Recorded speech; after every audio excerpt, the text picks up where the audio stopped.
Good morning. Can all of y'all hear me? Am I talking loud enough? We're good? Okay, y'all good? All right, this is Introduction to Metasploit Post-Exploitation Modules. I think originally it was scheduled as Intro to VMware Security. It's this, so this is what you get. If you're not here for this, then sorry. I'm Stephen Haywood. I go by the handle Average Security Guy. I got a website, averagesecurityguy.info. I've got a side project I work on, firewall analysis tool called Prometheus, prometheusanalyzer.com. Feel free to check those out. I'm also on GitHub as Average Security Guy. I've got some pen testing scripts, some other tools and things that I've written out there. Feel free to check that out on GitHub. Let's go back. All right, so I've got two goals with this talk, and I've kind of given away one goal. I've got two goals with this talk. One is to teach you how to use Metasploit post-exploitation modules, how to build your own Metasploit post-exploitation module for those times when you can't find one that'll work. The other talk is not to fail. The other purpose is not to fail. I don't want to fall on my face here, look like an idiot for you. So hopefully we'll make this happen. Quick shout out, DC 423. I'm from Chattanooga, Tennessee. If any of you guys are from that area or near there and want to come hang out with us, feel free to do that. DC423.org is our website, and we got a couple of other guys here from the DC group. All right, you don't have to take any notes. This was originally submitted as a Teach Me talk. It's kind of gotten moved around a little bit. So my assumption was people coming in here were going to be taking notes and wanting to figure out how to do this and go back and all this. You don't have to do that, okay? I've got a detailed how-to on my website. Just posted that this morning. I've got documentation. I've got the slide deck. All of that stuff's going to be available on my website. So when you go back and you start figuring out, hey, I want to write a post-exploitation module. What the heck did that guy say I was supposed to do? Well, you can just go to the website and find all that, okay? All right, so what is post-exploitation? The way we're going to do this, we're just going to run through what post-exploitation is, how to build a post-exploitation module, how to contribute the modules back to Metasploit if you want to do that. So what is post-exploitation? It's the identification and capture of sensitive data from an exploited machine. So typically, if you're a pen tester or if you're an attacker of some sort, you gain control of the machine. And you start looking around on the machine for sensitive data, SSH keys, so maybe you can get into other boxes. You're looking for credit card data, passwords, whatever may be stored on that box that you can use to either compromise another machine or to bring harm to the client or bring harm to the person you're attacking. Any of that data, that's what post-exploitation is about, is finding and capturing that data. Now, post-exploitation is not sexy like exploitation. Everybody goes to cons and they want to look at exploitation. I figured out how to hack this, and I know how to do that, and I can break into this, and everybody's watching that, and you can look at the size of the room here and how many people are here. Post-exploitation is not a sexy thing, okay? But post-exploitation has the bling. If you want the money, you want the data, you want all this stuff, post-exploitation is what's going to get it. You get a machine, you compromise it, you find the data, and then you exfiltrate it, and that's where you make your money, okay? That's where the client is finding out they've got a problem because you've just stolen their data, you've posted it somewhere, or you've shown that you can post it somewhere. If you're being attacked, it's the data that gets put out. That's what ruins your reputation. When you have a data breach or something like LinkedIn, nobody really cared how the LinkedIn passwords got leaked. What they cared about was that data got out and it was posted, and now they can take that password and possibly log into other accounts that you have. You got your email, your password, they can log into other accounts. So it's the data that's the important part, and that's what post-exploitation is about. All right, so Metasploit has over 150 post-exploitation modules.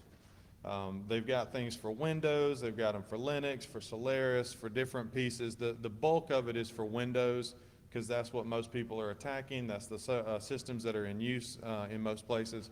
So you've got a lot of a lot of post-exploitation modules for Windows. But there's over 150 of these modules available. And they're organized by platform and then by what they do. So you've got the AIX, Cisco, Linux, Multi, these different platforms. So like the Windows is going to be, of course, Windows. Multi is going to be post-exploitation modules that'll work on multiple operating systems, okay? It's similar to the exploit, how exploits are broken up by operating system, whether they're multiple, it'll work on multiple operating systems, whether it works on Windows, whatever. So the Metasploit post modules are broken up by operating system. After that, they're broken up by what you do. So are you capturing data, you escalating privileges, are you trying to manage the box? What do you want to do with the post-exploitation module, okay? And all of those, let's see if I can do this. Wow, this mic is sensitive.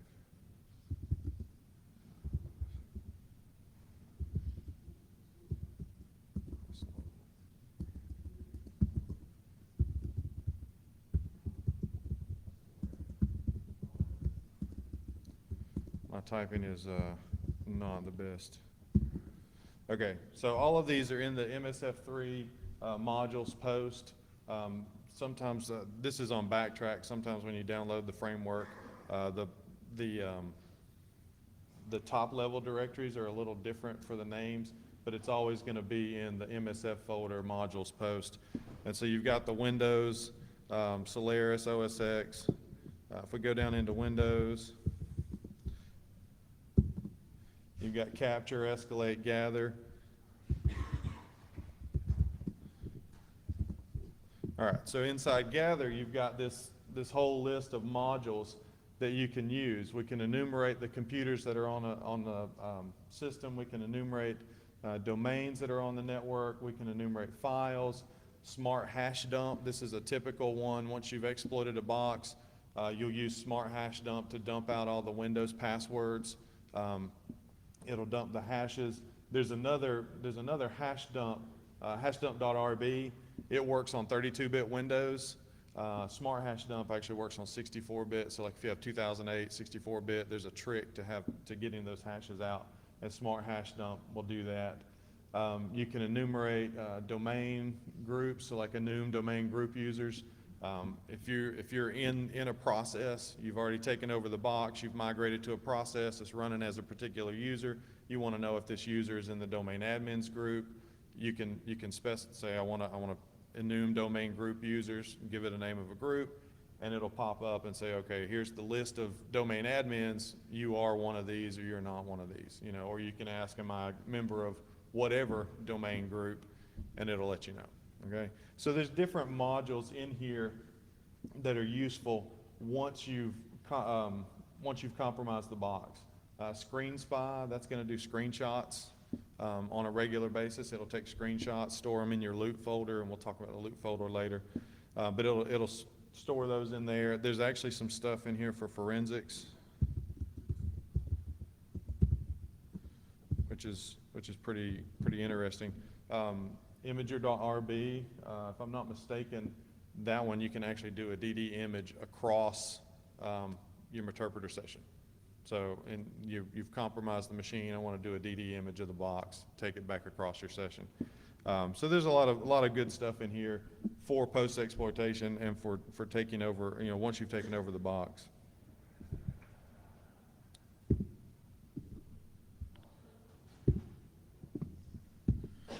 All right. So we've got all these post-exploitation modules. We have looked through them. We have explored the possibilities. What can this thing do? What can it not do? Is this useful to me? Now you're in a situation where you want to actually do something that the modules don't allow you to do. There's some functionality that's not there. You want to be able to create it, so you're going to go and build your own post-exploitation module. All right. As far as building the modules go, we're going to talk about 4 basic things. You've got the basic structure. Every module has the same basic structure. You're going to do the same thing every time you build a module. We're going to talk about the post-exploit libraries. There's a whole set of libraries built into Metasploit so that when you write post-exploit modules, you can use these libraries and not have to recreate your own stuff. Okay, we're going to talk about how to provide feedback to your users in the module. So as you're processing data in this module, you can print a status error message or print errors or whatever. We'll talk about doing that, and then we'll get into storing the loop. And real quick, have any of you guys written post-exploitation modules or messed with them at all? No, nothing. Okay, all right. Okay, so basic structure. We're going to initialize the module. We're going to register the options for the module, and then we're going to actually build the run method so that we can run the module. Okay, with initialization, it's always the same thing, and I would recommend if you're going to do a post-exploit module, you find one that's similar to what you want done, copy it, paste it, and start from there. Don't try to write the thing from scratch, because then you're just going to give yourself headaches trying to remember all the syntax and all that. Just copy and paste, edit. All right? So when you copy and paste and you start to edit, these are, in the initialize module, these are the things you want to edit. You've got the name. The name is typically just a short description that says this is what this module does. If you notice, the first word is typically going to be the platform. This is a Windows module or a Linux module or whatever. The second word is going to be the action. I'm gathering data, I'm doing privilege escalation, whatever. And then the third is just going to be, okay, this is what I'm trying to do this with. So in this particular one, this module is for grabbing the Windows host file. So in Etsy hosts, Etsy hosts in Windows buried down in there, you're going to grab that Windows host file. That's what this module is designed to do, okay? And so it's named that way. Try to give your names, keep that pattern of, platform, action, and then the data, okay? Description, this is a long form. You can make this as long as you need to make it for the description. Describe the module, what it's doing, how it's doing it if you want, whatever. License. This particular one is licensed under BSD. If you're going to contribute your module back to the framework, you need to have either MSF license or BSD license. Basically, both of those are, we can do anything we want with the license as long as you don't, use our name to promote your module or whatever. So if you wrote a module, you contributed it back to Metasploit, and you want to put that out for everybody else, you can't say, this is a Rapid7 module. You're not allowed to do that. But BSD license, MSF license, either one of those should work for contributing back to the framework. If you decide to build modules that you're keeping internally, now a lot of people build exploit modules this way. They'll build exploit modules that are proprietary. They never get submitted to the framework. They have their own license, whatever. If you do something like that, you can license it any way you want, but to get it into the framework, it's got to be BSD or MSF. Author, this is actually a list. I don't know if you can see the open and close square brackets, but it's actually a list of people that are authors. So it's a list of strings. So first author, second author, whatever. Separate them by comma. And then typically you'll have one or two people that are working on it, so you put them both in there. Some of the first modules I made, I actually modified Carlos Perez's interpreter scripts and turned them into post modules. And so, the author string was Carlos Perez and me, so it was both of us on there. Version, you don't have to do anything with that. That's set by the framework. It's set by the versioning system that's handling all the code. Platform is Windows for this particular module because it's designed to run on Windows. If it's something like, if it's multi, then you'd put multi in there. If it's Linux, you put Linux. It's pretty self-explanatory. Session types, that's another big thing to pay attention to. Is this module designed to work on shell sessions or interpreter sessions? Some of the functionality that you can put into these post modules will only work on Meterpreter. Like if you're going to use Railgun or something like that in your post-exploit module, that's only going to work on Meterpreter. So you'd list the session type as Meterpreter. If you're doing something more generic and you're using the post libraries and that stuff, and most of that stuff will work on both session types, you put both session types. You try to make it as generic as you can, so it's as useful as possible. All right, so now we're going to register our options. If you do, I'll go back here real quick. If you do show info, like if you're in the MSF console, you do use and pull up the post module that you're going to use, you do info, just type in info, hit enter. This is what's returned back to you. The list of authors, the description, the name, all of that's returned back to you when you do an info. When you do show options, this is what's returned back to you. The stuff the options that you've registered in the module, this is what's showed back to you. So if you need to, like if your post-exploit module needs to take in a bit of information to work, you're going to register an option. So like this top one up here, that's the enum domain group users. You have to specify which group you want to enumerate. Okay, so we set up an option. It's a string option, and it's just called group. So the first argument there is group, and that's the name that we're going to use. You know, when you do show options, it's going to say group, and you'll do set group, and you give it the group name. So when you register options, it's basically I'm going to do an op string or some other option type. I'm going to create a new one, all right? And then you're going to pass a list of some parameters. So first parameter is always the option name, okay? And it's a short string. It's the option name. The typical thing is for it to be in all caps. That's the standard within the framework is the option names are in all caps. The next thing you're going to pass is an array. Okay, the first argument in that array is going to be, is this option required? Is it true or false? That's all you got to put in there. Do I have to provide this option? In this particular case, it's true. If I don't have a group to look up, there's no point in doing the module. Then the description, this is typically 5-10 words, some basic thing, so that when you do show options, it'll say here's the group name, here's the description, and you know what this particular option's for. And then we can specify a default value. In this particular case, we didn't specify a default value. We left it as nil. You could have specified, domain admins is the default value. So if you don't provide a group, if you don't set it, it's going to use domain admins by default. We can set it that way. All right. One of the other option types is opt-enum, and it's a little bit different. It's got a fourth argument in the array, and that is an array of actual values. So if I'm going to set up an enum argument like command here, then I need to give it, these are the specific things that you can put in. Okay, you can either put add, print, delete. Okay, and the default is add. If I don't put in add, print, or delete, I get dropped out. I mean, that command is not going to work. It doesn't do, it's not going to use one of an option that's not in that list. All right, we can also register advanced options. If you guys have used the console much, you do show options, it shows you your regular options. You do show advanced, it shows your advanced options. So if you've got options that typically most typical users would not need to modify, you can set these as advanced options. They'll never see them by default unless they go to show advanced, and typically it's the advanced users that are doing that.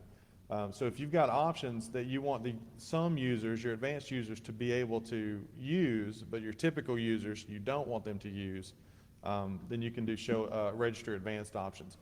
And it's all the same stuff. I mean, it's the same option types, it's the same setup. You got the name, you got the array of values after the name with the description, whether it's required, default value, all that good stuff. When you store an option and you decide you need to use it later on in your module, all the options are stored in the data store hash. So you're going to actually access it by going to data store and then the name of the option. So we set the group option earlier, so we're going to hit data store group. That's going to give us the data that's actually stored in there. So that's how we'll read in domain admins later on. Okay, these are some of your valid option types that you can use. We can set a string. We can set a Boolean value, just true or false. We can set a port, address range, an integer value, a path. So maybe we're doing a post-exploitation module and we want to find a particular path and see if that file exists on that machine. Maybe we're doing something to look for an indicator of compromise or whatever. So we can set up the path and it'll go look, you can go look for that path on that machine. But that's how you would specify, the path for the module. Is this stuff making sense so far? I mean, I know most people aren't programmers, so Okay. All right. So the next thing you need is a run method. If you are used to the console, when you use an exploit module, you type exploit and all of a sudden it does its thing. Well, in post, you type run. You type run and it does its thing.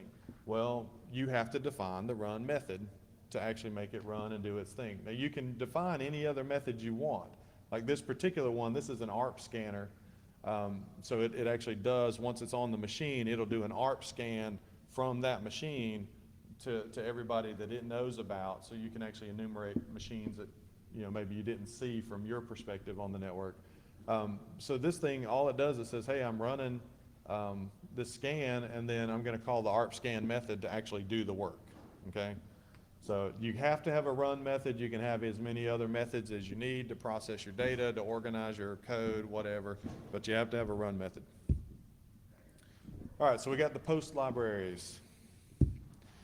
Now all of the post libraries are actually stored in the lib folder, lib msf core post, all right? So if you look up at the top here, you've got inside there, you've got a common.rb, file.rb. Those are ones that, like common, we'll get into this in a second, but common has one method in it, or actually two methods. One of the methods is command exec. So if you need to execute a command in a post exploit module on the machine at the other end, you use command exec, pass it the required arguments, and it will go to that machine, execute that command, send you back the data. And it works for shell, it works for interpreter sessions, it doesn't matter. So these post libraries, they're designed to work in both shell, interpreter, whatever, and they're designed for particular operating systems. So like Linux, OS X, Solaris, Windows, these are the different pieces that you can pull into your modules. So like railgun.rb, if you need to use railgun in your post-exploitation module, you're going to pull that into the module by referencing the file and then referencing the module name. Okay, so to actually use one of these in your post-exploit module, you're going to require the file. So you're going to require MSF core, blah, blah, blah, whichever one of these files you need. So like Windows registry. So if you're going to do some stuff with the registry, you're going to require MSF core post Windows registry. All right. And then down here at the bottom, you see this include is MSF post Windows registry. That's the name of the actual module that's defined in that .rb file, Windows registry. Okay. And so that's what you're including. You don't have to do the include, but if you don't, you have to reference every method that you're calling with the full qualified name. So you have to, if you want to, call, read registry, you're going to call MSF post Windows registry, read registry, unless you do this include up at the top. Okay, does that make sense? Okay. All right, so using the post libraries as part of doing this talk and building this, I actually went through the post libraries and added documentation where there had previously not been documentation. Some of the libraries were actually documented pretty well, some of them were not. And so I went through and cleaned up some of that and created an RDoc file. You can find this on my website, but it's available at postexploit.averagesecurityguide.info. And each of the way this thing RDoc works is it tells you each of the module names. So MSF, MSF post, MSF common. If we go to MSF post common, we can look, hold on a second. Oh, you want to be a pain. Okay, so we can see command.exe. All right, so we can see command.exe, we can see the arguments it takes, we can see the documentation on how to use command.exe. If you really want to, you can actually see the code, the actual Ruby code in common.rb that executes command.exe or command.exe, okay? So you can look through these modules or look through the RDoc and find the modules that you need or the methods that you need. It's like if you're going to do PowerShell, you can actually, there's a post-exploit library just for PowerShell. So I've got a PowerShell script, I want to put it on that other machine, I want to execute that, and get the data back, you've got all of that in the PowerShell module. So you would require Windows PowerShell, you can see it up here defined in, you would require the file msf lib post windows PowerShell.rb, and then you would include msf post windows PowerShell, okay? So that's where that module is defined. And then you can use any of the methods that are defined in that module. Read a script, make substitutions, those kind of things. You can use those methods in your post-exploit module. So if you ever want to read the documentation, it's available at postexploit.averagesecurityguy.info. Okay. All right, providing feedback. While you're doing your work in this post module, you're going to want to provide feedback. You want to tell the user there was an error. You want to tell them what the status of I'm going to get the name of the group, or going to enumerate the group, or I'm going to do this, or I'm going to do that. You're going to use these commands. Print line, print status, print good, print error. These are real basic commands. Print line's not going to do anything except print what you write, okay? Are y'all used to Ruby? Any of y'all write Ruby anyway? Okay, you're familiar with the puts command. Puts just puts a string out to the console. Well, you can't use puts in a post-exploit module because that's going to screw up, it's going to screw up it'll work in MSF console, but it won't work in the MSF GUI and in the other parts of Metasploit framework. So they won't let you use puts. You have to use print line instead, okay? And then print status is going to be the text you give it, preceded by a blue asterisk just to let you know this is a status message. You got the green for good and red for error. And then you've got the vprint methods. If you have defined the verbose option as true, you want verbose output for this particular module, then you use vprint and the framework will automatically look and see if verbose is true, and if it is, it'll print. If it isn't, it doesn't.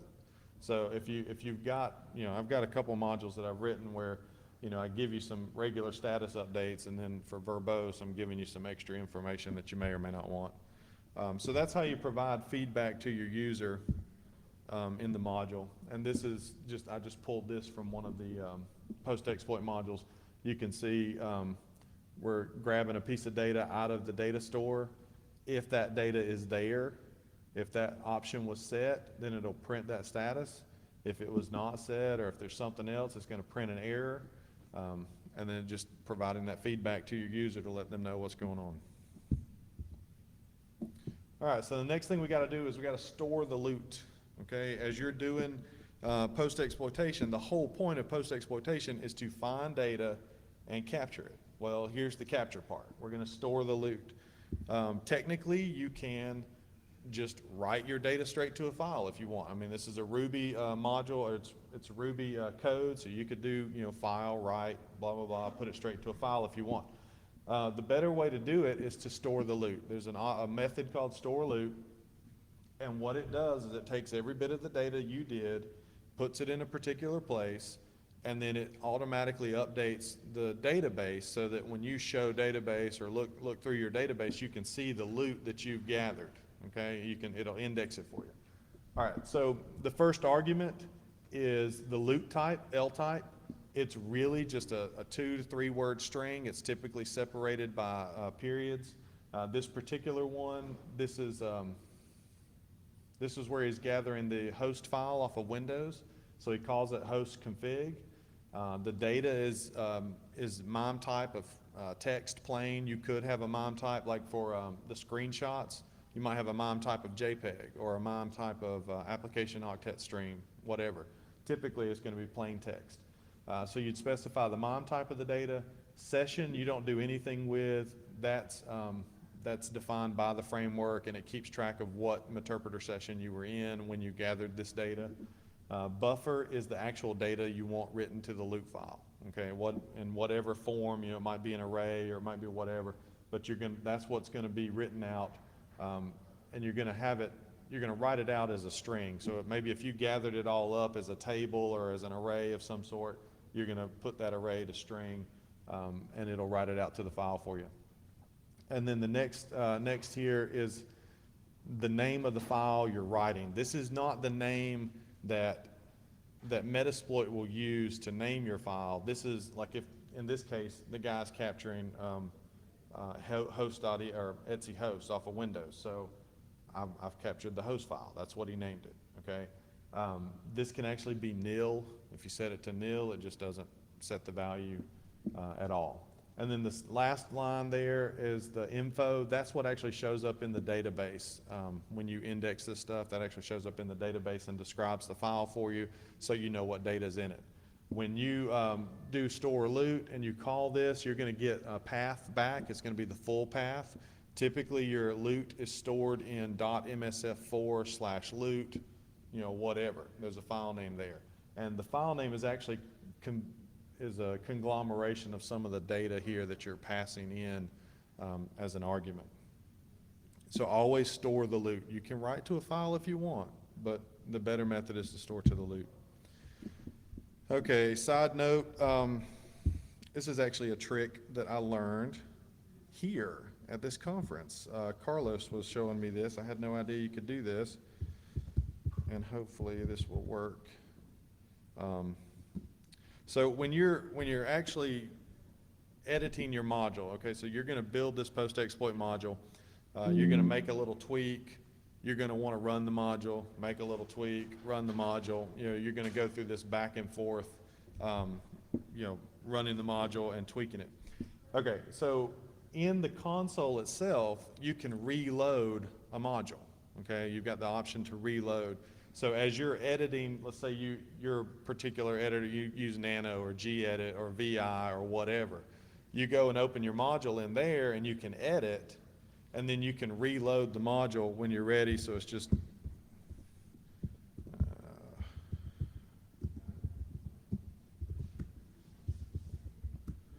it's not going to do it for me.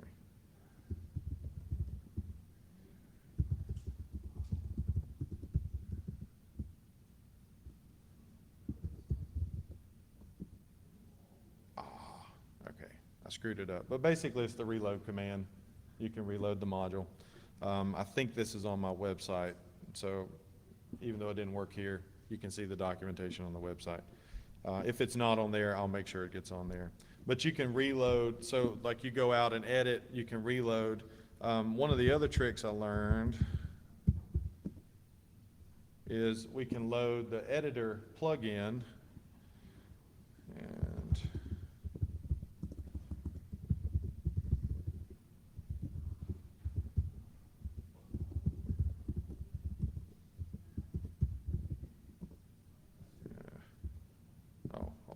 use it.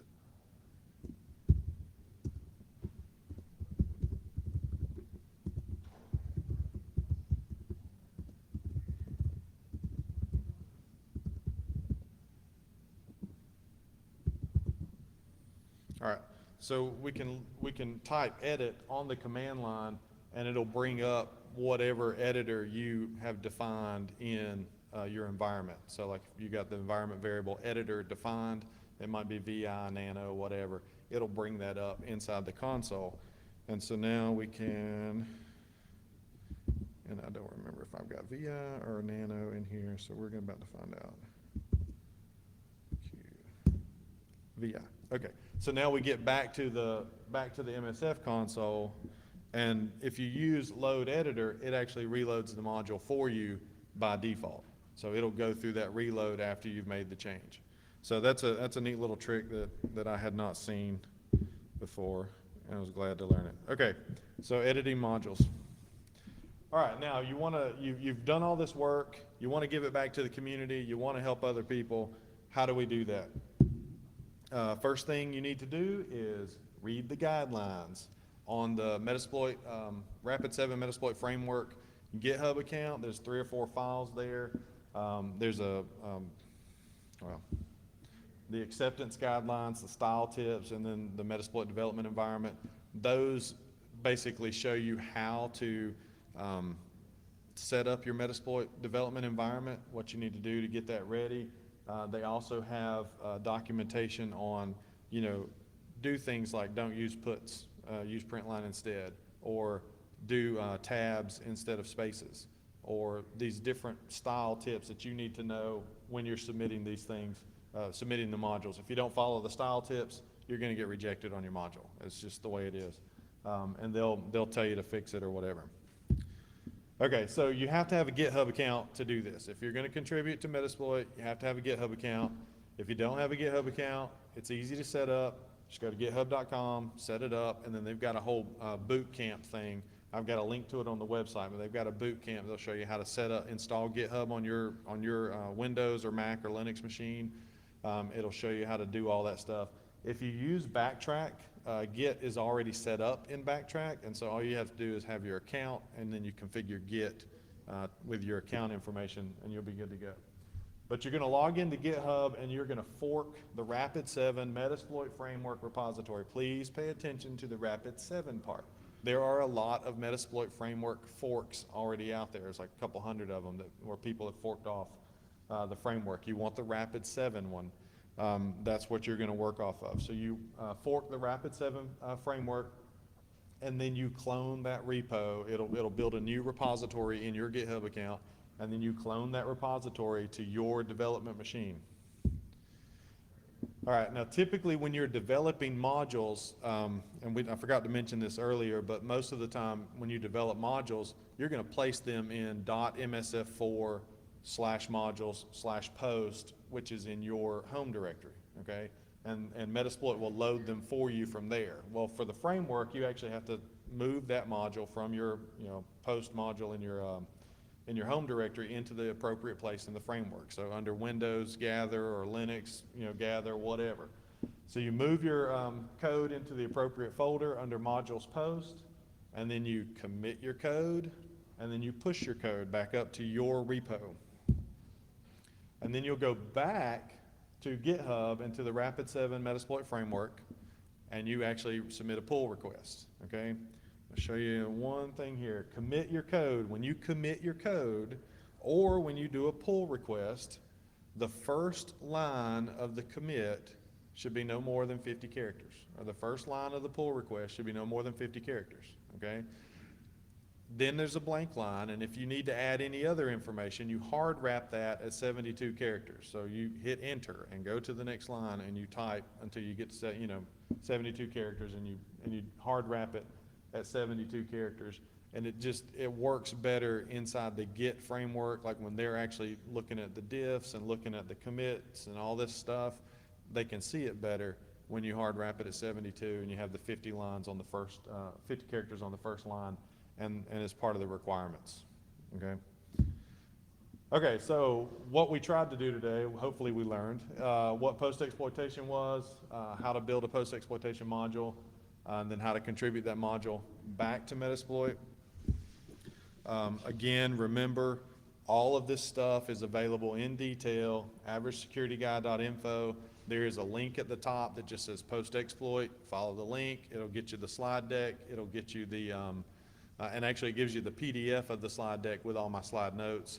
It gives you a detailed how-to, and then it also links you back to the RDoc documentation so you can look through the methods and the modules and all that good stuff.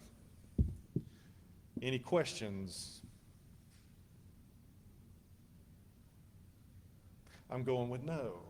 Okay, well, since you don't have any questions, I'll just say I appreciate it. I thank you for letting me talk. This is actually my first conference and my first talk, and hopefully it went well, and thank y'all for coming. So.